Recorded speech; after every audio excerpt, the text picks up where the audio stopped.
Hello friends, तो आपका स्वागत है हमारे इस YouTube channel support education king पर। जैसा कि हम आपको पिछली वीडियो में पढ़ाए थे समाज के बारे में हमने आपको सभी जितने भी मतलब अगल बगल के जितने भी डिफिनेशन आते हैं सबको हमने आपको बता दिया था। आज हम उसी का समाज टेस्ट लेने वाले हैं, उसी पूरे समाज का आज टेस्ट लेंगे और सब क्वेश्चन हम क्वेश्चन बैंक के देने वाले हैं। तो आज हम ऑब्जेक्टिव टेस्ट लेंगे। तो देखिए चलते हैं, देर ना करते हुए हम पहले क्वेश्चन की तरफ बढ़ते हैं। तो पहला क्वेश्चन कहता है, देखिए हमारा पहला क्वेश्चन कहता है कि यथाशक्ति में कौन सा समास, यथाशक्ति में कौन सा समास है। तो देखिए इसका पहले समास विग्रह करेंगे। अगर समास को पहचानना है तो पहले क्या करेंगे, समास का विग्रह करेंगे। तो इसका समास का विग्रह करेंगे तो क्या होगा, यथा जोड़ शक्ति, यथा जोड़ शक्ति। तो इसमें पहला पद क्या है, पहला पद है यथा और दूसरा पद क्या है, दूसरा पद है शक्ति, दूसरा पद क्या है, शक्ति है। तो इसमें जो प्रथम पद है देखिए यथा, यह एक अव्यय है, या क्या है, अव्यय है। और प्रथम पद अव्यय सिर्फ अव्ययी भाव समास में ही होता है। तो इसका आंसर क्या होगा, इसका आंसर हो जाएगा अव्ययी भाव समास, मतलब हमारा ऑप्शन नंबर 2। अब हम अगले प्रश्न पर चलते हैं। अगला प्रश्न कहता है कि देव कन्या कौन सा समास है, देव कन्या कौन सा समास है। तो देखिए देव कन्या का पहले समास विग्रह करेंगे तो क्या होगा, देव की कन्या। क्या होगा देव कन्या का समास विग्रह, देव की कन्या। तो हमने क्या बताया था, देव की कन्या बीच में देखिए कि एक कारक चिन्ह आ रहा है, देव की कन्या में की है जो कि बीच में कारक चिन्ह आ रहा है। तो हमने आपको बताया था कि जो भी कारक चिन्ह आता है कौन से समास में आता है, कारक चिन्ह सिर्फ तत्पुरुष समास में ही आता है। अगर समास विग्रह करेंगे बीच में कारक चिन्ह आता है तो वो सिर्फ तत्पुरुष समास में आता है, मतलब इसका भी आंसर हो जाएगा ऑप्शन नंबर बी। अब हम अगले प्रश्न पर चलते हैं। अगला प्रश्न हमारा कहता है कि लौह पुरुष में, अगला प्रश्न कहता है लौह पुरुष में कौन सा समास है, लौह पुरुष में कौन सा समास है। तो इसका हम अगर समास विग्रह करेंगे तो क्या होगा, लौह के समान पुरुष, लौह के समान पुरुष मतलब लोहा के समान सख्त मजबूत पुरुष होना चाहिए। इसका क्या समास विग्रह। तो अगर इसका समास विग्रह लौह के समान पुरुष होगा तो इसके बीच में समास विग्रह करने पर क्या आता है, के समान, क्या आता है, के समान। तो हमने बताया था कि देखिए पहले ये देख लीजिए कि इसका प्रथम पद क्या है, लौह है, लौह मतलब एक विशेषण है, दूसरा पद क्या है, पुरुष है, पुरुष एक विशेष्य है। तो यह इसका मतलब प्रथम पद विशेषण और दूसरा पद विशेष्य है, तो यह हो जाएगा कर्मधारय समास। ये कौन सा समास हो जाएगा, कर्मधारय समास हो जाएगा। अब हम अगले क्वेश्चन पर चलते हैं। अगला क्वेश्चन कहता है अष्टधाई में कौन सा समास है, अष्टधाई में कौन सा समास है।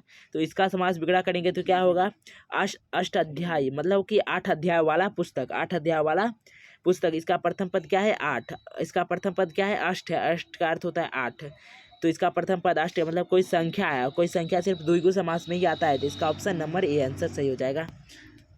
अगला प्रश्न पर चलते हैं। अगला प्रश्न में कहता है आजन्म, आजन्म में कौन सा समास है। आजन्म में देखिए पहला जो है प्रथम पद है आ और दूसरा पद क्या है, जन्म, प्रथम पद है अव्यय, तो यह हो जाएगा अव्ययी भाव समास। अब दूसरे ऑप्शन नंबर दूसरा में क्वेश्चन नंबर अगले में चलते हैं। अगला कहता है जन्म मरण में कौन सा समास है, जन्म मरण में कौन सा समास है। तो देखिए इसका समास विग्रह करेंगे तो जन्म और मरण आएगा, क्या आएगा, जन्म और मरण। और बीच में देखिए क्या आ रहा है, और आ रहा है, और इसका मतलब दोनों पद क्या है, प्रधान है। तो वो सिर्फ क्या आता है, वो द्वंद्व समास में ही आता है, दोनों पद प्रधान होगा तो द्वंद्व समास में ही आएगा। अब अगले नंबर क्वेश्चन में चलते हैं। अगला कहता है अव्ययी भाव समास में डैश पद प्रधान होता है, अव्ययी भाव समास में डैश पद प्रधान होता है। तो अव्ययी भाव समास में कौन सा पद प्रधान होता है, प्रथम पद मतलब कि पूर्व पद क्या होता है, प्रधान होता है। पूर्व पद प्रधान भी होता है और पूर्व पद ही क्या होता है, अव्यय होता है। अब अगले प्रश्न पर चलते हैं। हमारा अगला प्रश्न कहता है द्वंद्व समास है, द्वंद्व समास मतलब कि ऐसा समास जिसका दोनों पद क्या होना चाहिए, प्रधान होना चाहिए। तो इसमें देखिए ऑप्शन नंबर सी दिन रात है। इसमें देखिए दिन रात का समास विग्रह करेंगे तो क्या आएगा, दिन और रात, मतलब यहाँ पर दिन भी प्रधान है और रात भी प्रधान है। तो यही हो जाएगा ऑप्शन नंबर सी, इसका आंसर हो जाएगा द्वंद्व समास, और यही है। अब अगले नंबर प्रश्न पर चलते हैं। अगला नंबर प्रश्न कहता है तत्पुरुष समास का उदाहरण नहीं है, मतलब कि इनमें से कौन है जो तत्पुरुष समास का उदाहरण नहीं है। तो देखिए इसका हम ऑप्शन नंबर डी पर चलते हैं। देखिए लिखा है चौराहा, चौराहा मतलब जहाँ से 4 रास्ते निकलते हैं। तो पहला प्रथम पद क्या है, 4, और दूसरा पद क्या है, राह, राह मतलब कि रास्ता। तो इसमें प्रथम पद ही है, प्रथम पद है कथी, संख्यावाचक है, मतलब किसी प्रकार संख्या का बोध करा रहा है। तो यह हो जाएगा हमारा द्विगु समास, यह तत्पुरुष समास नहीं है, यही हो जाएगा हमारा ऑप्शन नंबर डी आंसर। अब अगले नंबर क्वेश्चन में चलते हैं। अगला नंबर क्वेश्चन कहता है कर्मधारय समास नहीं है, मतलब निम्न में से कौन सा ऐसा है जो कर्मधारय समास नहीं है।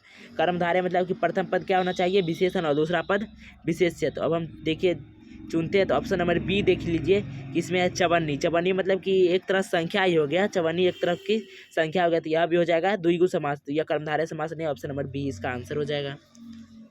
अब अगले प्रश्न पर चलते हैं। अगला प्रश्न कहता है कर्मधारय समास है, मतलब कि इनमें से कौन है जो कर्मधारय समास है। कर्मधारय मतलब कि प्रथम पद क्या होना चाहिए, विशेषण, और दूसरा पद विशेष्य होना चाहिए। तो इसमें देखिए चतुर्भुज तो नहीं होगा, फिर ऋषि पुत्र मतलब ऋषि का पुत्र, यह तत्पुरुष हो जाता है। अब अगले में चलते हैं, क्या है, चंद्रमुख। अगला है चंद्रमुख, तो इसका हम समास विग्रह करेंगे, क्या होगा, चंद्र के समान मुख। इसमें पहला पद चंद्र है, दूसरा पद मुख है, तो यह हो जाएगा कर्मधारय समास। इसमें पहला पद विशेषण, दूसरा पद विशेष्य है। तो अगले नंबर प्रश्न पर चलते हैं। अगला नंबर प्रश्न क्या कहता है, सेनापति। सेनापति में कौन सा समास है, सेनापति में कौन सा समास है। अगर हम इसका समास विग्रह करेंगे तो क्या होगा, सेना का पति, मतलब कि सेना का प्रधान। सेना का प्रधान होगा, इसका समास विग्रह करेंगे तो बीच में क्या आ गया, का होता है कारक चिन्ह, और कारक चिन्ह क्या होता है, तत्पुरुष समास में ही आता है। इसका ऑप्शन नंबर बी। अब अगले प्रश्न पर चलते हैं। हमारा अगला प्रश्न कहता है, राजगृह कौन सा समास है।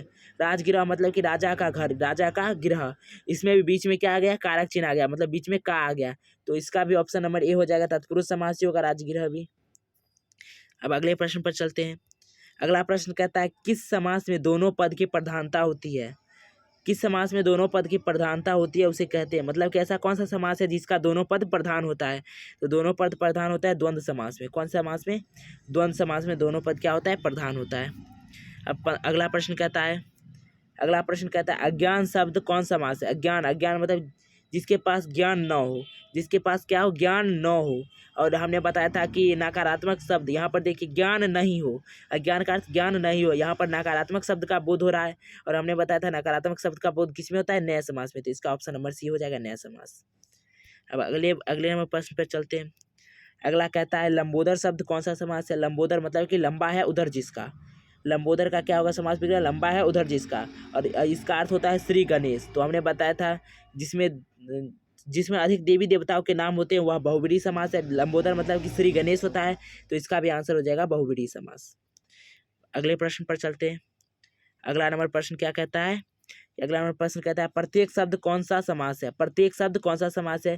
तो देखिए इसका अगर समास अति कहते तो प्रति एक आता है, प्रति एक, जिसमें प्रति या पहला पद क्या है, अव्यय है, एक प्रकार का अव्यय, यह भी अव्ययी भाव समास हो जाएगा, मतलब ऑप्शन नंबर ए हो जाएगा। अब अगले नंबर में चलते हैं। अगले नंबर में बेमन। बेमन कौन सा समास है, इसमें भी बे, देखिए ये बे भी क्या है, एक यह बे एक अव्यय ही है, अव्यय भाव, यह भी अव्ययी भाव समास हो जाएगा, लेकिन ऑप्शन यहाँ पर नहीं दिया हुआ है। बेमन भी एक अव्ययी भाव समास ही हो जाएगा, क्या होगा, अव्ययी भाव, अव्ययी भाव समास ही होगा। इसका सही आंसर अव्ययी भाव समास ही होगा। तो अब अगले प्रश्न पर चलते हैं। इसका अगला प्रश्न क्या कहता है, देव आलय शब्द कौन सा समास है। देव आलय मतलब कि देव का आलय, देव का रहने वाला घर। इसका समास विग्रह क्या होगा, देव का आलय। इसमें बीच में का आ गया, तो का कौन सा समास में आता है, का आता है तत्पुरुष समास में। बीच में कारक चिन्ह कौन सा समास में आता है, तत्पुरुष समास में आता है, तो इसका आंसर ए नंबर हो जाएगा। अगले प्रश्न में चलते हैं। अगला प्रश्न कहता है, मुखचंद्र। मुखचंद्र शब्द कौन सा समास है, मतलब मुखचंद्र शब्द कौन सा समास है। तो यह भी तुरंत आया था, यह भी कर्म, यह कौन सा समास है, कर्मधारय समास होगा, ऑप्शन नंबर ए इसका आंसर। अब अगला प्रश्न कहता है कि भाई बहन कौन सा समास है। भाई बहन कौन सा समास है, अगर इसका समास विग्रह करेंगे तो क्या होगा, भाई और बहन हो जाएगा, इसका समास विग्रह करेंगे तो। बीच में क्या आता है, बीच में आता है और आता है सिर्फ द्विगु समास में, और इसमें दोनों पद प्रधान है, भाई भी प्रधान है और बहन भी प्रधान है, तो इसका आंसर क्या हो जाएगा, सॉरी इसका आंसर हो जाएगा द्वंद्व समास। द्वंद्व समास में दोनों पद प्रधान होते हैं, तो इसका आंसर द्वंद्व समास हो जाएगा। अगला प्रश्न कहते हैं, देहचोर। देहचोर शब्द में कौन सा समास है। देहचोर शब्द में कौन सा समास है, तो देहचोर का अगर अति करते हैं समास विग्रह, तो देह को मतलब देह को चुराने वाला, देह को चुराने वाला, तो इसमें भी क्या आता है, बीच में का आ जाता है, का आ जाता है, मतलब को आ जाता है, को, यह भी एक कारक चिन्ह है, तो कारक चिन्ह तत्पुरुष समास में ही आता है, इसका ऑप्शन नंबर डी आंसर हो जाएगा। अगले प्रश्न में चलते हैं। अगला प्रश्न कहता है कि चौराहा शब्द में कौन सा समास है। चौराहा, चौराहा देखिए यह एक संख्यावाचक समास है। संख्यावाचक, और संख्यावाचक किस में आता है, द्विगु समास में आता है, इसका ऑप्शन नंबर सी आंसर हो जाएगा। अब अगला प्रश्न कहता है, दिना अनुदिन। दिना अनुदिन में कौन सा समास है। देखिए इसमें शब्द का ना दोहराहन हो रहा है, मतलब दिन और दिन, यहाँ पर दिन और दिन, मतलब शब्द का एक बार एक शब्द दो बार आ रहा है, दिन और दिन। तो यह देखिए जब भी शब्द दो बार आते हैं तो यह अव्ययी भाव समास हो जाता है। कौन सा समास हो जाता है, अव्ययी भाव समास। तो इसका ऑप्शन नंबर ए आंसर हो जाएगा। अब अगले प्रश्न पर चलते हैं। अगला प्रश्न कहता है, सज्जन। सज्जन शब्द कौन सा समास है? सज्जन शब्द कौन सा समास है? तो इसका देखिए पहला जो है, पहला पद स्व है, स्व अर्थात कि सात, स्व अर्थात सच्चा होता है, और यहाँ पहला पद क्या है? अव्यय है, तो यह अव्ययी भाव समास हो जाएगा। सज्जन क्या हो जाएगा? अव्ययी भाव समास। ऑप्शन नंबर ए हो जाएगा इसका आंसर। अब अगला प्रश्न कहता है जिसमें पूर्व पद की प्रधानता हो और समास पद अव्यय हो जाए उसे कौन सा समास कहते हैं? तो जिसमें पूर्व पद प्रधान हो और क्या हो? अव्यय हो, एक अव्यय हो, तो यह नाम से ही अव्यय है, अर्थात कि अव्ययी भाव समास होगा। इसका answer option number B answer हो जाएगा, अव्ययी भाव समास। अब अगले प्रश्न में चलते हैं। अगला प्रश्न कहता है रोगग्रस्त में कौन सा समास है? रोगग्रस्त कौन सा समास है? तो इसका हम क्या करेंगे? समास विग्रह। तो रोग से ग्रस्त हो जाएगा। बीच में क्या आ गया? से आ गया। यह भी क्या है? कारक चिन्ह है, और कारक चिन्ह किस में आता है? तत्पुरुष समास में, मतलब ऑप्शन नंबर सी इसका आंसर हो जाएगा। अब चलते हैं अगले प्रश्न पर। अगला प्रश्न कहता है त्रिपाद कौन सा समास है? त्रिपाद मतलब होता है तीन पैरों वाला। क्या होता है त्रिपाद का समास विग्रह? तीन पैरों वाला। और यहाँ पर प्रथम पद क्या है? तीन है, तीन मतलब संख्या है, तो यह द्विगु समास हो जाएगा। संख्यावाचक है तो द्विगु समास। उसके बाद क्या कहता है? अगला प्रश्न कहता है परमेश्वर में कौन सा समास है? परमेश्वर का समास विग्रह करेंगे तो क्या होगा? परम है जो ईश्वर, तो इसका समास विग्रह करेंगे तो परम है जो ईश्वर होगा। मतलब प्रथम पद क्या है? परम है, और दूसरा पद क्या है? ईश्वर है। जो प्रथम पद परम है ये एक विशेषण है, और ईश्वर क्या है? विशेष्य है, तो इसका आंसर हो जाएगा ऑप्शन नंबर ए कर्मधारय समास। अब अगले नंबर प्रश्न पर चलते हैं। तो क्या कहता है शिव पार्वती कौन सा समास है? शिव पार्वती, देखिए यहाँ पर दोनों पद प्रधान होंगे, क्योंकि शिव और पार्वती दोनों पद क्या है? प्रधान है। शिव, और इसका समास विग्रह करेंगे तो शिव और पार्वती होगा, तो इसका ऑप्शन नंबर बी हो जाएगा आंसर। शिव पार्वती कौन सा समास होगा? द्वंद्व समास होगा। अब अगले नंबर प्रश्न में चलते हैं। क्या कहता है शरणागत शब्द में कौन सा समास है? मतलब शरणागत मतलब कि शरण में आने वाला, तो यह भी अव्ययी भाव समास ही होगा। शरणागत भी क्या होगा? अव्ययी भाव समास ही होगा। अब अगला प्रश्न कहता है निम्न में कौन द्विगु समास का उदाहरण नहीं है? द्विगु समास मतलब कि जिसमें पहला पद क्या हो? संख्यावाचक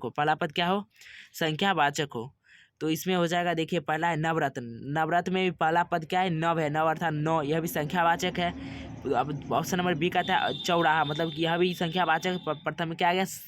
4 आ गया। अब ये भी त्रिलोक, मतलब कि यह भी संख्यावाचक ही है।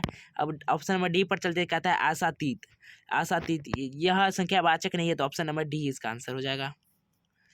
अब अगले नंबर प्रश्न पर चलते, कहता है शोकग्रस्त शब्द में कौन सा समास? शोकग्रस्त मतलब कि शोक से ग्रस्त, इसे बीच में आ गया से, मतलब कारक चिन्ह है, तो यह कौन सा समास हो जाएगा? यह हो जाएगा तत्पुरुष समास, और इसका ऑप्शन नंबर बी हो जाएगा आंसर। अब अगले नंबर प्रश्न पर चलते, कहता है निम्नलिखित में कौन शब्द आपादान तत्पुरुष समास का उदाहरण है? आपादान तत्पुरुष मतलब कि आपादान तत्पुरुष में क्या होना चाहिए? आपादान, तो आप लोग पढ़े होंगे कर्ता ने कर्म को करण से संप्रदान को के लिए आपादान से। आपादान में क्या होता है? से। तो इसमें अगर समास विग्रह करे तो ऐसा समास विग्रह जिसमें बीच में क्या आता हो? से आता हो। तो मतलब पहला देखिए ऑप्शन नंबर पहला है गिराहगत मतलब घर में, मतलब आगत मतलब क्या होता है? आना, और गिरा मतलब घर, मतलब घर में आना, तो इसमें बीच में क्या आ गया? में आ गया। में तो नहीं होगा, आपादान में से आता है, या में आ गया, ये नहीं होगा। ये होगा स्वर्ग प्राप्त अगर करेंगे तो स्वर्ग को प्राप्त करना, मतलब स्वर्ग को प्राप्त करना, इसमें बीच में क्या आता है? को आता है, तो इसका भी यह भी नहीं होगा। ये ऑप्शन नंबर सी पर चलते, कहता है धनहीन मतलब इसका समास विग्रह करेंगे तो धन से हीन होगा, इसमें बीच में क्या आ रहा है? से आ रहा है, और आपादान में भी आता है, क्या आता है? से आता है, तो इसका भी ऑप्शन नंबर सी हो जाएगा आंसर। धन से हीन, मतलब ऑप्शन नंबर सी हो जाएगा इसका आंसर। तो ये हमारा 35 क्वेश्चन था, जो कि खत्म हो चुका है। ये सब महत्वपूर्ण क्वेश्चन था, इसे आप लोग याद कर लीजिएगा। अब हम चलते हैं, अब अगले वीडियो में फिर से मिलेंगे।